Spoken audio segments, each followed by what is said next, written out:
Direct selling में ज़्यादातर लोग पहले महीने में ही बिजनेस को क्विट कर देते हैं। ऐसा इसलिए होता है क्योंकि उनको कोई सही गाइड करने वाला नहीं होता है कि बिजनेस को कैसे किया जाता है।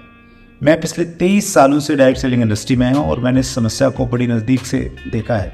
मैं हमेशा चाहता था कोई एक ऐसी बुक हो जो ज्वाइन करते ही व्यक्ति को दे दी जाए, लेकिन ऐसी कोई भी बुक जब मुझे नहीं मिली तो उसका समाधान मैं स्वयं आपके लिए लेके आया हूँ, डायरेक्ट सेलिंग का विजेता कैसे बने। इस बुक में 6 बेसिक्स हैं, वो इनिशियल एजुकेशन जो हर एक नए व्यक्ति को ज़रूरी रहती है, बहुत डिटेल में दिया गया है। डिस्क्रिप्शन में लिंक है, आप अमेजोन से उसको डायरेक्टली परचेज़ कर सकते हैं। अगर आपको अपनी टीम के लिए ज़्यादा मात्रा में चाहिए तो ऑफिस का नंबर भी हम लोग नीचे दे रहे हैं, आप ऑफिस नंबर पर संपर्क कर सकते हैं। इसी प्रकार से अपना प्यार बनाए रखिए। बहुत बहुत धन्यवाद। कुछ लोगों का ये मानना है कि जब हम कोई ऑनलाइन कोर्स खरीदते हैं या किसी ट्रेनर की फिजिकल ट्रेनिंग लेते हैं, उससे फ़ायदा होता है या नहीं होता है। ट्रेनर तो बहुत सारा पैसा बना लेते हैं। अगर इस प्रकार का प्रश्न आपके दिमाग में है तो उसका बहुत अच्छा जवाब आपको मिलेगा, बशर्ते कि आप लास्ट तक बने रहें। दोस्तों नमस्कार, आदाब, सत श्री अकाल। चैट विद सुरेंद्र वत्स के नए एपिसोड में आप सबका बहुत बहुत स्वागत है। चैट विद सुरेंद्र वत्स में एक पर्सनैलिटी ऐसी हैं जिनको आप बहुत प्यार करते हैं और बार बार उनकी डिमांड आती है कि उनको आप बुलाइए।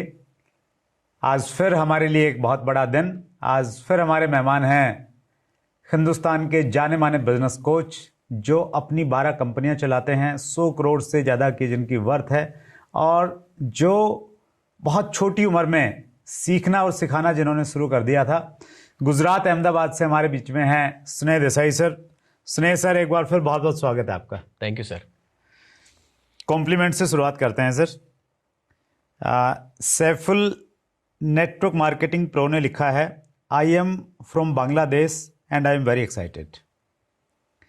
सही राम सैनी ने लिखा है, ये हुई ना बात।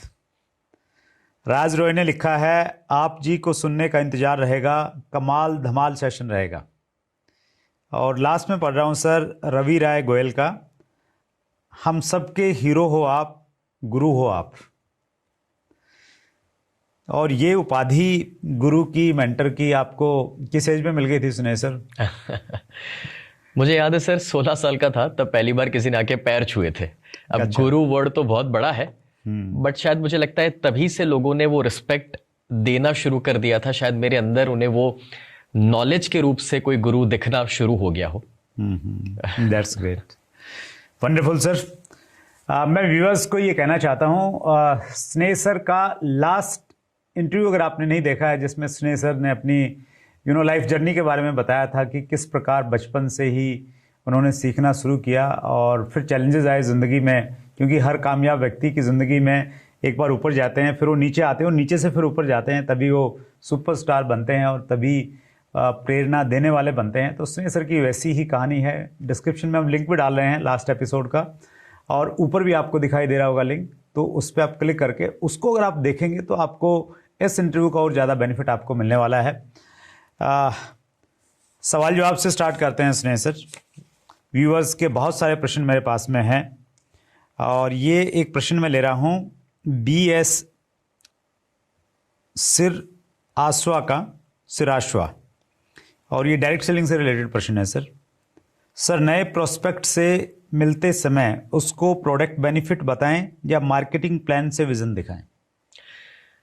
मैं जब यहाँ नए प्रोस्पेक्ट से लोग मिल रहे हैं तो 2-3 बातें बताना चाहूँगा सर। सबसे पहला, आपको ये ख्याल रखना है कि आप उन्हें कुछ बेचने नहीं जा रहे, आप उनका प्रॉब्लम सॉल्व करने जा रहे हैं। यानी कि जैसे ही माइक अगर मैंने कुछ पहना हुआ है सर, तो ये अगर कोई यूट्यूब के ऊपर वीडियो बनाना चाहते हैं तो उनका एक प्रॉब्लम सॉल्व कर रहा है, उन्हें एक वैल्यू दे रहा है। तो वैसे ही कोई भी प्रोडक्ट लेकर अगर हम जा रहे हैं, अगर ये मग है वो पानी को गर्म रख सकता है, तो हमें उसके फायदे के ऊपर गौर करना है, ये नहीं कि मेरा फायदा क्या है, वो खरीद लेगा तो मुझे क्या मिल जाएगा।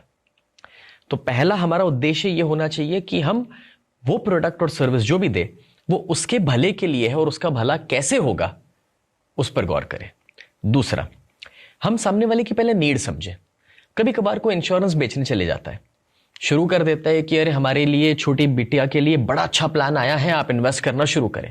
बट भाई जान तो लो कि उसकी शादी हुई या नहीं, बच्चे हैं या नहीं, और बिटिया है या नहीं है।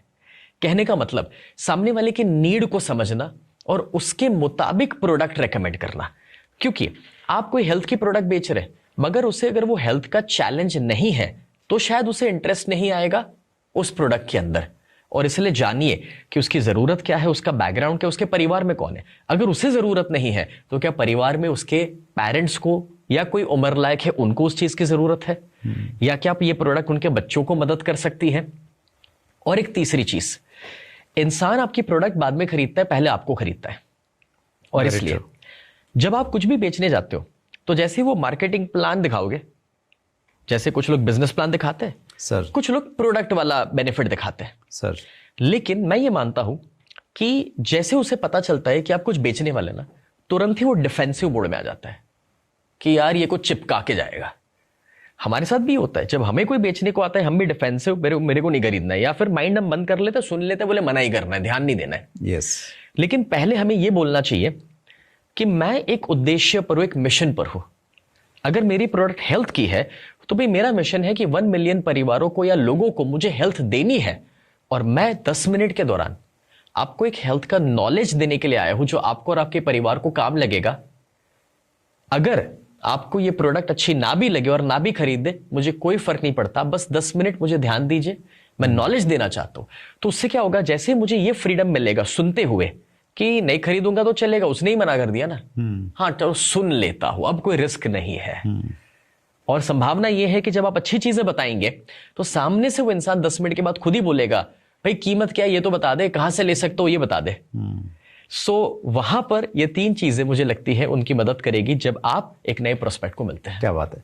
तो प्लान और बिजनेस प्लान के बारे में तो बताना नहीं, प्रोडक्ट से ही शुरुआत करनी है और इस इंटेंशन से शुरुआत करनी है कि हम उनकी हेल्प करने के लिए वहां पे आए। Absolutely, that's great sir.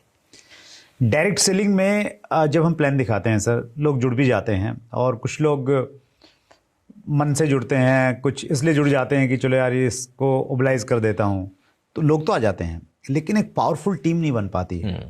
उनको सीरियस कैसे किया जाए सर?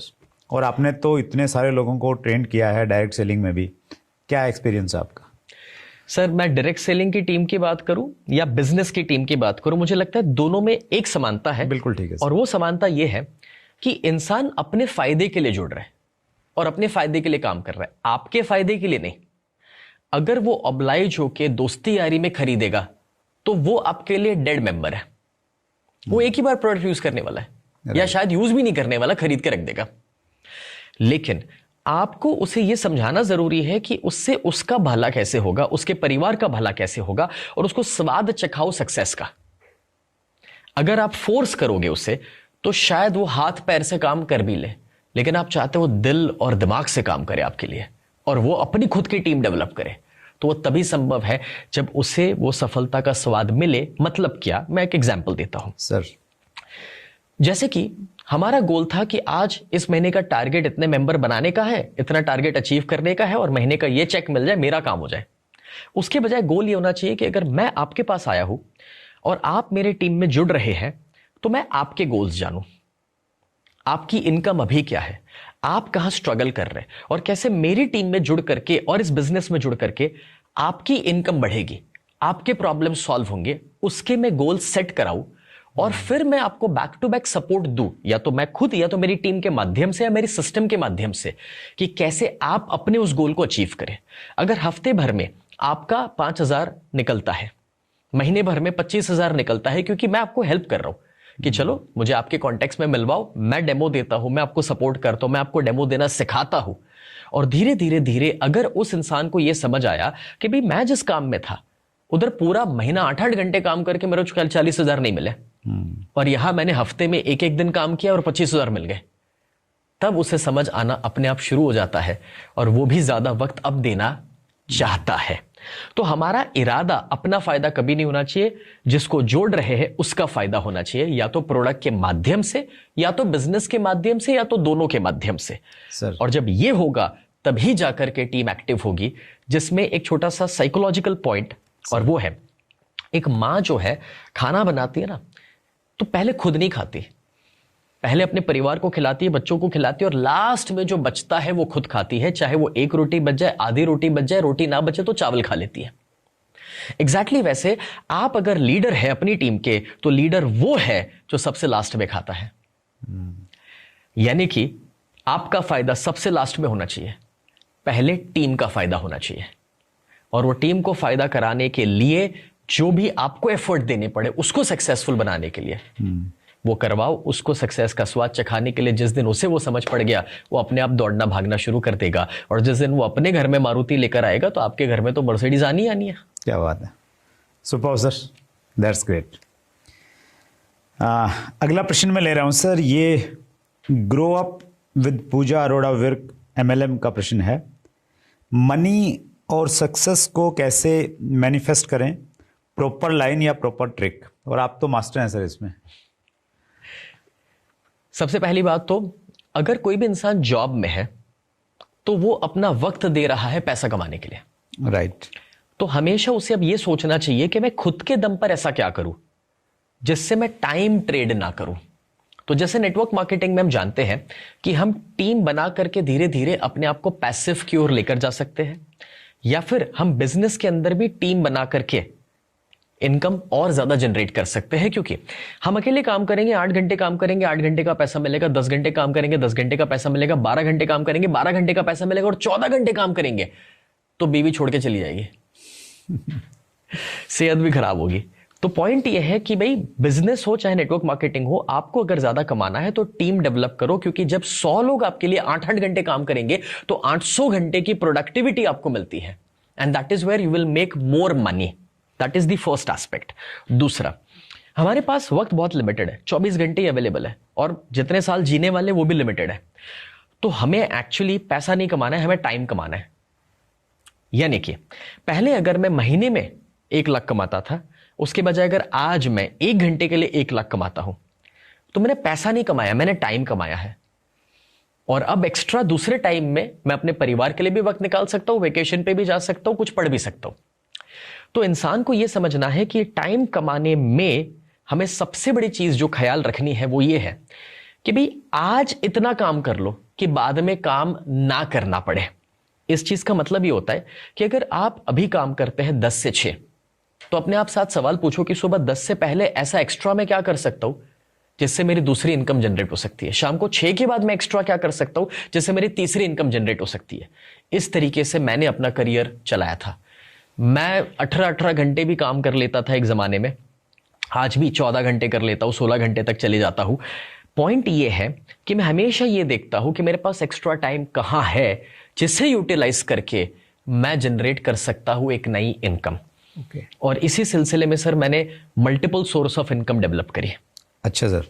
और तब जाकर के मैं ट्रेनिंग में सिर्फ पहले स्पीकर हुआ करता था, उसमें से मैं बिजनेस कोचिंग के अंदर गया, कॉर्पोरेट कोचिंग में गया, मैंने ऑनलाइन एप्स बनाना शुरू किए, सेकंड लाइन ऑफ कोचेस बनाना शुरू करे। तो आज मेरा ट्रेनिंग का ही बिजनेस करोड़ों में है, बट उससे बढ़ करके मैंने डाइवर्सिफाई करके दूसरे तीसरे बिजनेस में मैं गया। आज मेरे 12 बिजनेसेस, जैसे रियल एस्टेट के अंदर हम लोग काम करते हैं, हमारा IT कंपनी है, न्यूट्रास्यूटिकल के खुद के सप्लीमेंट की ब्रांड्स हैं, हम लोग मेडिकल इक्विपमेंट में डील करते हैं।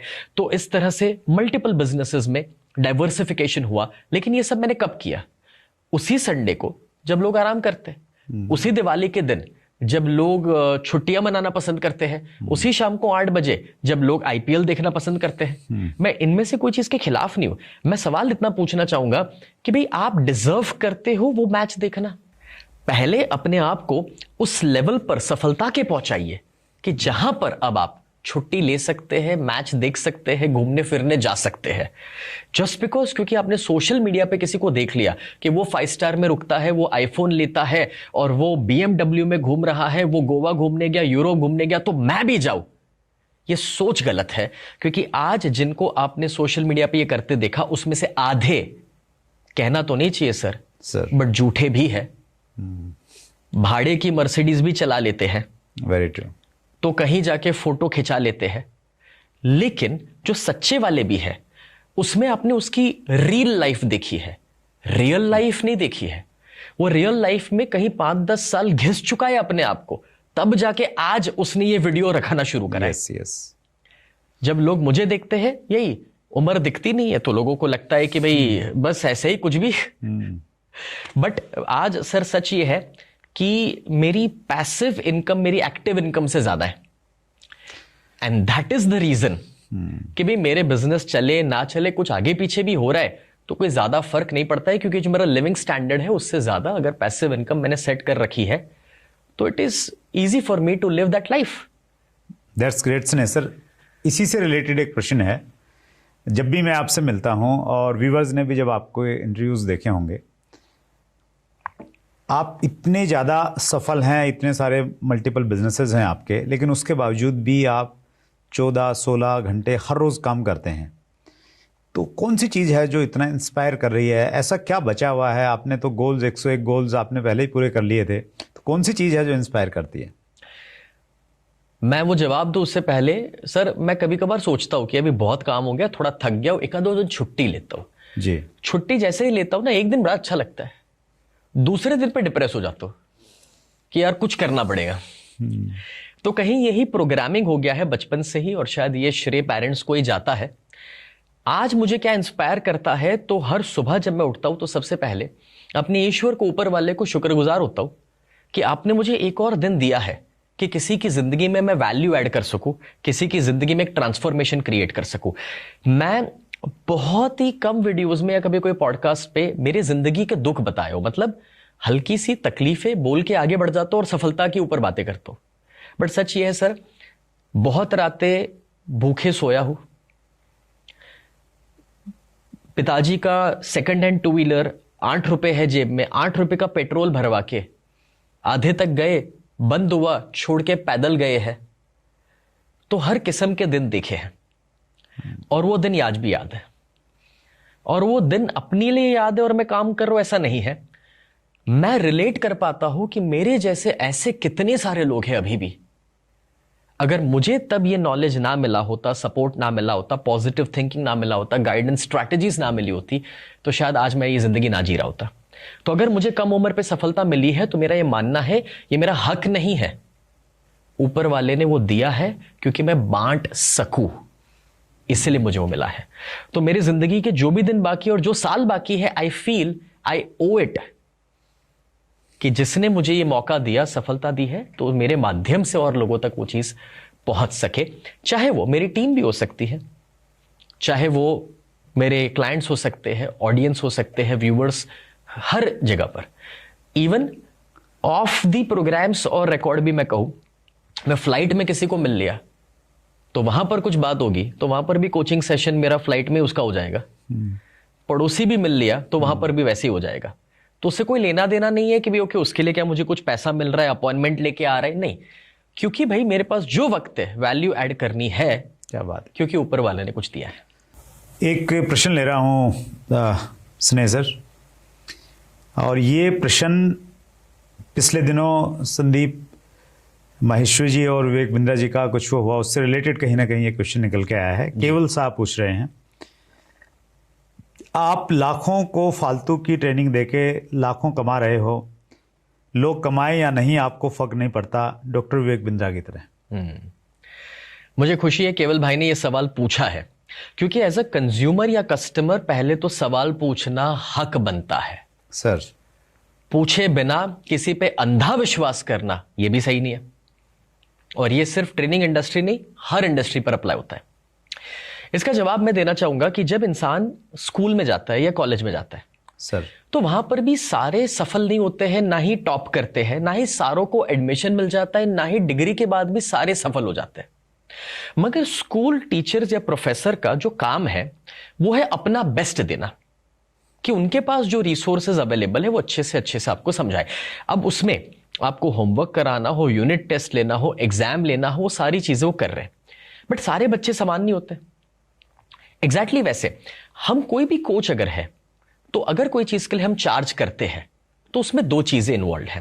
पहला, चार्ज करने के लिए एक हमारा भी कोई खर्चा लग रहा है, चाहे वो जूम का हो, हमारे खुद के लर्निंग्स का हो, टीम का हो, वो चीज को पहुंचाने का हो, क्रिएट करने का हो, या फिर दूसरा कि जब हम वो चीज आपको दे रहे हैं तो कभी कभार जो चीज आसानी से और मुफ्त में मिल जाती है उसकी कदर भी नहीं होती है। तो आपने देखा होगा कि हर एक जो कोचेस है तो फ्री में भी बहुत अच्छी अच्छी चीजें दे रहे हैं, और लोग उससे खुश होते हैं, अप्रिशिएट भी हमें करते हैं, तारीफ करते हैं। बट हमने ये ऑब्जर्व करा है कि कभी कभार फ्री की वैल्यू नहीं है, इसलिए सुनने के बाद भी वो अप्लाई नहीं कर रहा। और वही चीज अगर वो इंसान पे कर रहा है तो उसी चीज को सीरियसली वो फॉलो करना भी चाहता है। एग्जाम्पल के तौर पे शादी में खाने की थाली में बहुत सारा खाना लोग वेस्ट करके फेंक देते हैं क्योंकि फ्री में है। रेस्टोरेंट में जहां पे अपनी जेब से बिल चुकाना है, कुछ भी वेस्ट नहीं होता, जो वेस्ट होता है उसको पार्सल करा के लेके जाते हैं। तो यहां पर पॉइंट ये है कि जानते सभी है कि पुशअप्स करने चाहिए, दौड़ना चाहिए, बिल्डिंग में गार्डन भी है, पड़ोस में है, लोग नहीं जाते। जिम का मेंबरशिप खरीदते हैं, 20,000 देते हैं, तो कभी कभार कुछ दिन रूटीन में आ जाते हैं। मेरा पॉइंट यह है इसमें से कि आप जब स्विमिंग सीखना चाहते हो तो किताब पढ़ के थोड़ा मुश्किल है, शायद वीडियो देख के भी मुश्किल है, और अगर आपने सीख भी लिया तो एक रूल हमेशा याद रखिए कि अगर ओलंपिक्स में गोल्ड मेडल लाना है तो तब आपको कोच की जरूरत पड़ती है। और जब एक कोच अपना एक्सपीरियंस और एक्सपर्टीज लेके आता है और टाइम लेके आता है तो उसका कहीं तो चार्ज लगता है। और अगर वो चार्ज ना भी लेता हो तो भी बरसों पहले जैसे गुरु दक्षिणा सिस्टम हुआ करती थी, बार्टर सिस्टम हुआ करती थी जी। कोई आपको कुछ फ्री में भी दे दे तो मैं ये मानता हूं कि फ्री में सुनने के बावजूद भी आपको, जैसे अगर ये पॉडकास्ट आप सुन रहे हैं तो आप जो इसकी वैल्यू समझे ना, जाके उतना गरीब को खिला देना, क्योंकि कुदरत देती नहीं है, कुदरत लौटाती है। आप सिर्फ पाते रहोगे ना तो नॉलेज भी खाली रहेगा। देना सीखना पड़ेगा, क्योंकि कुदरत को आपने एक बीज दिया तो ही तो 100 बीज वापस आए हैं। मेरे फादर ने मुझे बहुत बचपन में एक चीज सिखा दी थी कि बेटा तू 15,000 का अकाउंटेंट रखेगा, आदमी रखेगा तो तुझे 15,000 का काम मिलेगा, 1 लाख का सीए रखेगा तो 1 लाख का काम मिलेगा। क्या बात है। तो हमें इस माइंडसेट से बाहर निकलना है, और ये अबंडेंस माइंडसेट ये बोलता है कि जब भी कुछ पाना है तो भाई उसकी सही कीमत चुकाने के लिए मैं तैयार होना पड़ेगा। वो कीमत भले उस इंसान को अपना चुका है, हो सकता है, राइट। और इसीलिए मैं मानता हूं कि अगर कोई भी कोर्सेज आप देखते हैं तो जिस इंसान ने कोर्स बनाया, अपना 5, 10, 15 साल का निचोड़ उसमें डाला है, उसने कुछ गलतियों से सीखा है, आपने वो बाय किया है, तो एक चीज बहुत जरूरी है।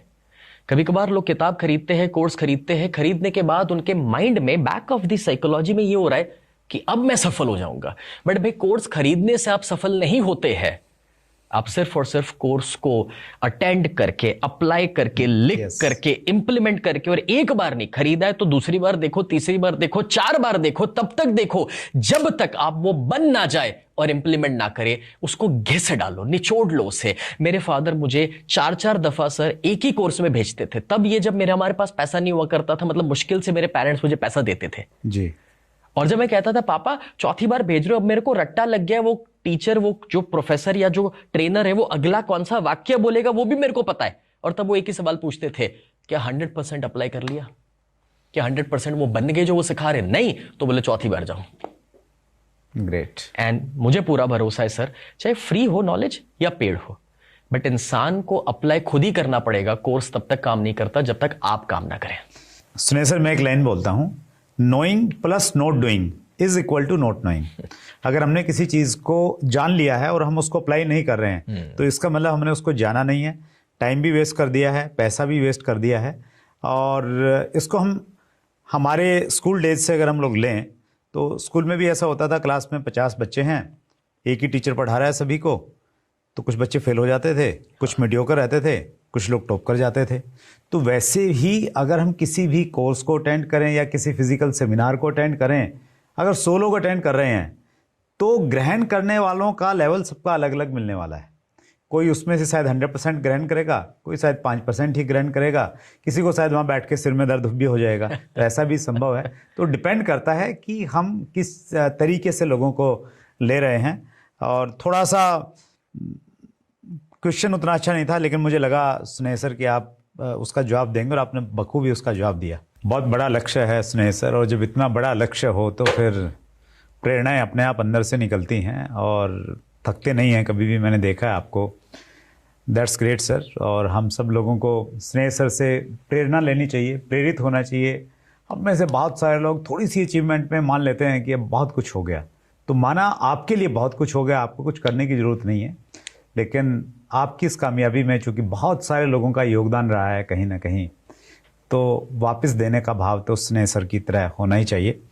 एक बार फिर सभी व्यूअर्स की तरफ से स्नेह सर बहुत बहुत धन्यवाद। आपके पास में ज्ञान का भंडार है सर, हमेशा समय कम रह जाता है, लेकिन जल्दी फिर मुलाकात करेंगे। एक बार फिर समय निकालने के लिए बहुत बहुत धन्यवाद। Thank you sir. Thank you. So ये थे स्नेह देसाई सर। इतना बड़ा व्यापार है, इतने बड़े बिजनेस कोच हैं, लेकिन उसके बावजूद भी 24 घंटे लोगों की सहायता करने के लिए हमेशा आतुर रहते हैं। अगले मंगलवार को रात्रि 8 बजे फिर एक बड़ी शख्सियत से मुलाकात होगी। अपना ख्याल रखिएगा। बहुत बहुत धन्यवाद।